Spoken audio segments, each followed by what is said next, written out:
y feliz jueves 20 de febrero de 2020 en este episodio que es el número 46 hablando sobre un tema de actualidad. Hoy os queremos hablar sobre una resolución del Ministerio de Trabajo y de la Seguridad Social, en concreto sobre la resolución 28 de octubre de 2019 en la que se habla sobre el régimen de aplicación de las prestaciones complementarias por accidente de trabajo. Si os gusta este tipo de vídeos, como siempre os digo que le deis al like, que os suscribáis al canal si no lo habéis hecho aún y que le deis a la campana para que os vayan notificando todos los vídeos que vamos publicando durante cada semana. Bien, hoy vamos a hablar en concreto, como os decía, sobre esta resolución de la Dirección General de Ordenación de la Seguridad Social. En este caso es una resolución de 28 de octubre de 2019 que entró en vigor este 1 de enero de 2020 y que por eso nos gustaría tratar. En concreto lo que hace es medir y regular las prestaciones complementarias de accidente de trabajo.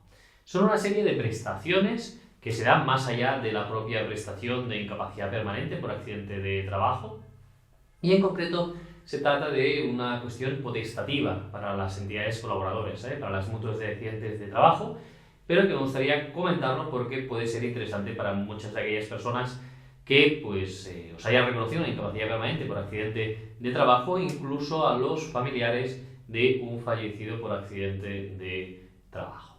Bien, vamos a ver en concreto en qué consiste.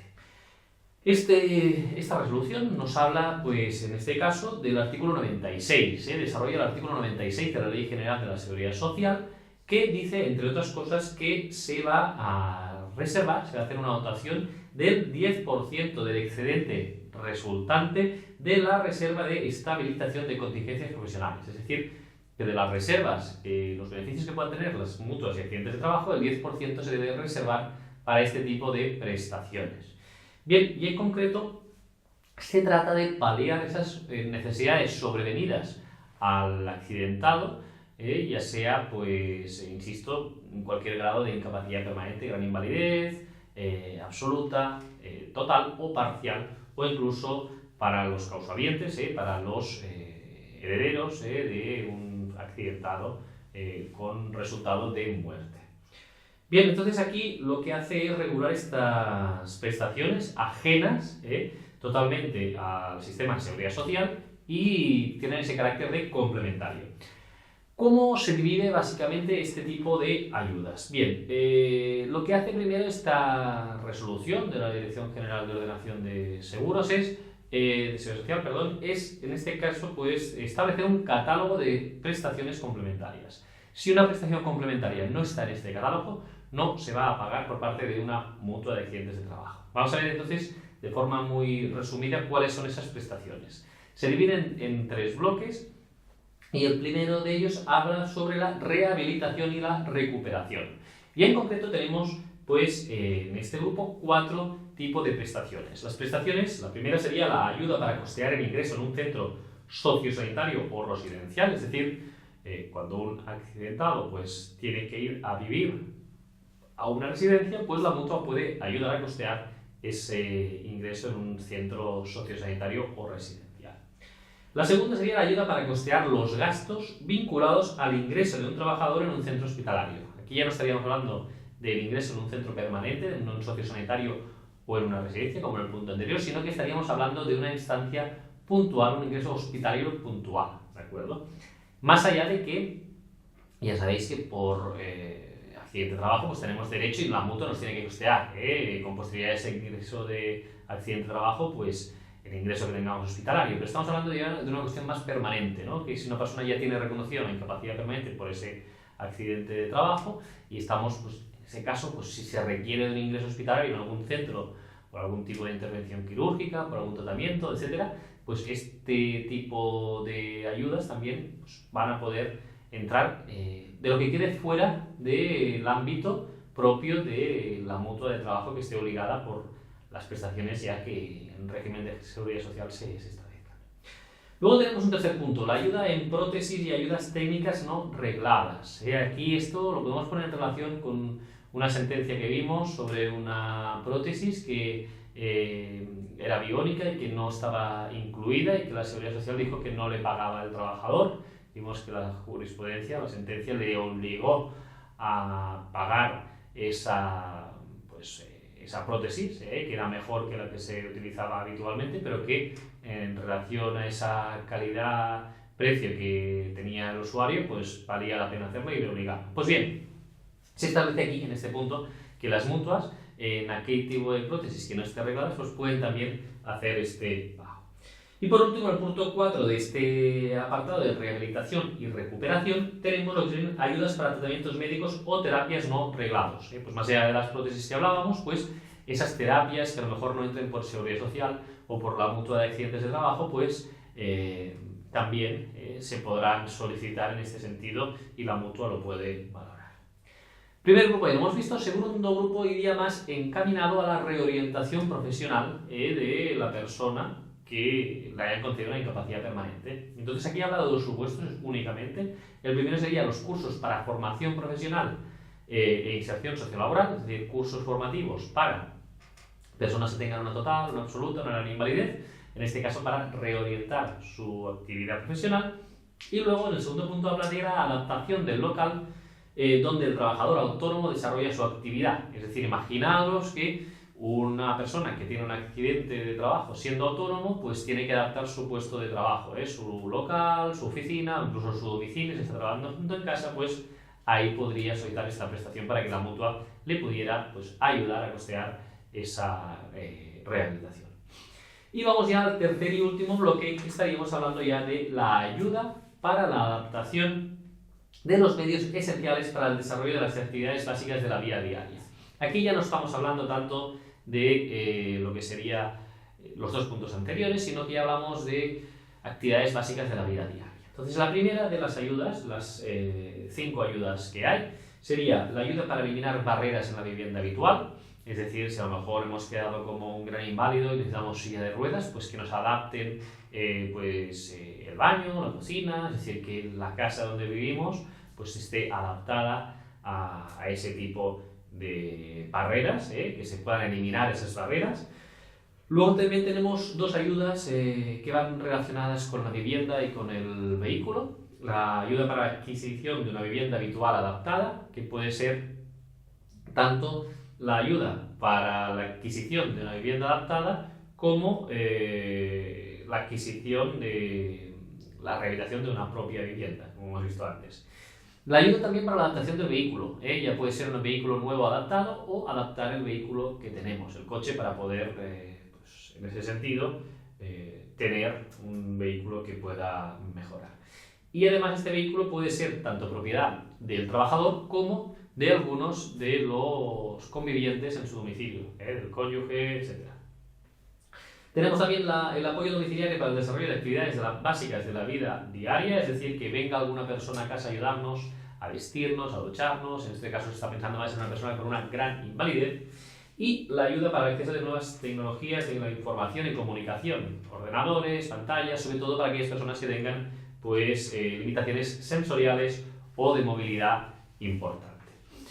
Luego, estos son los 3 grandes bloques. Queda otro bloque cuarto que es un poco más genérico, ya el propio título lo dice así, otras prestaciones, y aquí estamos hablando pues del complemento del auxilio de defunción, que se pueda pagar pues el entierro, en este caso por parte de una mutua de accidentes de trabajo, cuando es un accidente de trabajo. Luego también la ayuda para la formación del cuidado de personas en situación de gran invalidez, es decir, si tenemos algún familiar que nos está cuidando a esta persona accidentada por una invalidez, también pues que tenga esa formación para poder cuidarla. También la ayuda para mantener la posesión y el disfrute de la vivienda habitual. Si tenemos un menoscabo importante económico, pues también nos pueden ayudar a pagar el alquiler o una de las cuotas de la hipoteca. Y por último, un cajón desastre, que nos hablan aquí, que dice otras prestaciones en favor del trabajador que haya sufrido un accidente de trabajo o enfermedad profesional y se encuentre en especial estado de situación de necesidad y de sus derechohabientes. Bien, entra un poco en contradicción esta última prestación, que tiene que ser autorizada por la Dirección General de Ordenación de la Seguridad Social, pero, insisto, como es tan genérico, entra en contradicción con lo que dice el artículo primero, que dice que no podrán otorgarse prestaciones distintas a las contempladas en este catálogo. Bien, nos detalla de forma más o menos exhaustiva todas y por último deja una abierta a la generalidad, es decir, que queda un margen discrecional muy grande para las mutuas de accidentes de trabajo. Bien, importante, todas estas prestaciones que hemos dicho no es que se tengan derecho, es decir, es la mutua que tiene la potestad, y así lo dice en concreto el artículo 3 de esta resolución, que dice literalmente que la concesión de estas prestaciones tendrá carácter potestativo tanto en su reconocimiento como en su cuantía. Es decir, que la mutua podrá decidir si lo concede o no en cuanto a las circunstancias de cada persona, de que deriven lógicamente del accidente. Esto es importante también porque lo que se intenta por aquí es tratar de evitar la arbitrariedad por parte de la mutua al conceder estas prestaciones, cosa que es difícil con lo que hemos visto aquí, y por otro lado, también ese carácter potestativo, es decir, que no obliga a las mutuas de accidentes de trabajo al pago de estas prestaciones. Importante también que el estado de necesidad que justifica el pago de este tipo de prestaciones ha de ser sobrevenido y encontrar su causa directa en el accidente de trabajo. Si no es sobrevenido y es una relación causal importante entre el accidente de trabajo y esta situación de vulnerabilidad de la persona o de la familia, entonces no se va a pagar este tipo de prestaciones. Por último, nos fija también unos límites de ingresos para evitar ahí también la discrecionalidad por parte de, en este caso, en las mutuas de accidentes de trabajo en el pago de este tipo de prestaciones cuya arbitrariedad es muy grande.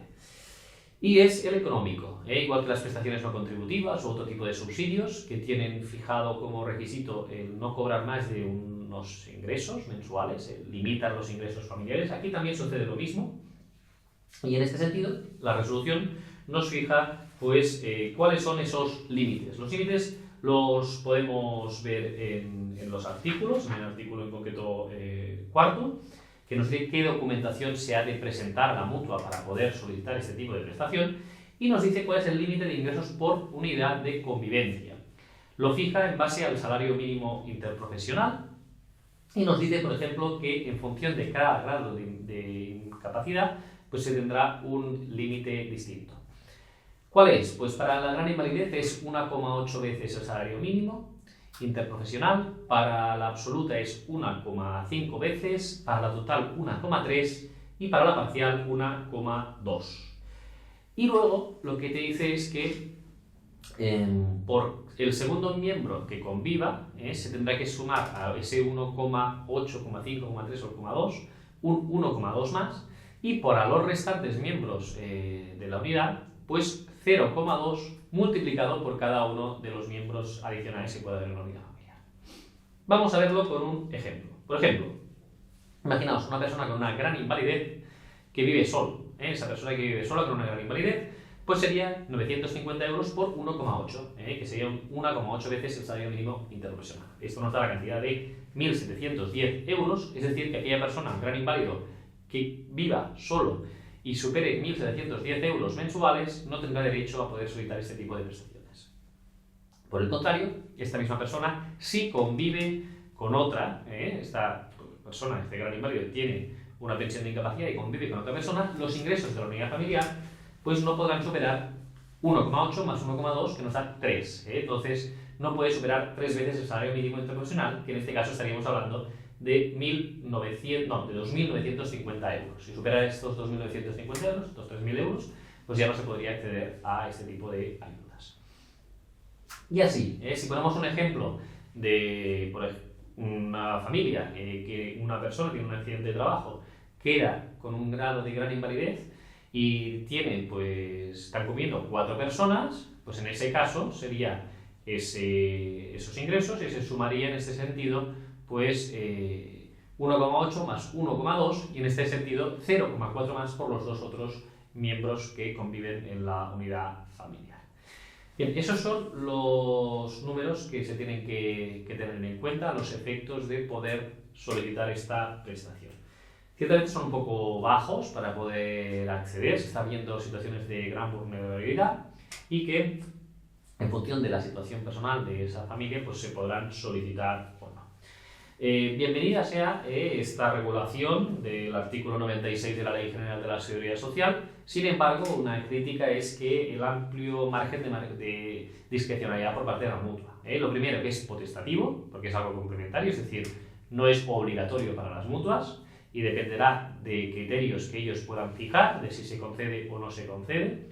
Segundo, la adopción de las medidas son muy genéricas, porque tanto el reconocimiento como la garantía pues, se hace de forma genérica y se dice que solo los que digan este catálogo que hemos visto, pero a su vez dejan esa última cláusula abierta diciendo que igualmente las mutuas podrán hacer algún tipo de prestación que buenamente puedan y quieran, y que lo dirán a la Dirección General, y si la Dirección General lo autoriza, pues sí, y si no, pues no. Entonces la discrecionalidad es bastante grande.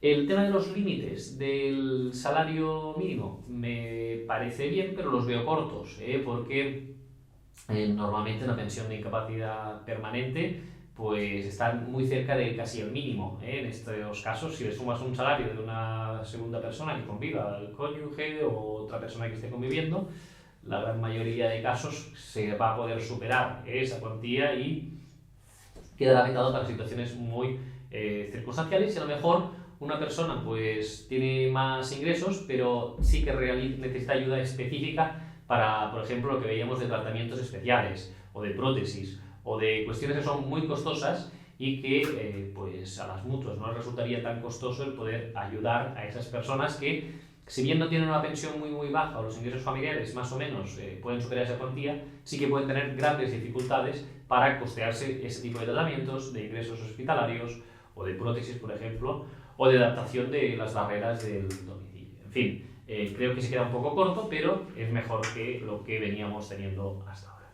Bien, y hasta aquí el episodio de hoy. Cualquier duda que tengáis sobre esta resolución lo hacéis constar en las preguntas del canal de YouTube y nos vemos y escuchamos mañana ya en este episodio de Contestamos a Preguntas. Que tengáis un feliz jueves.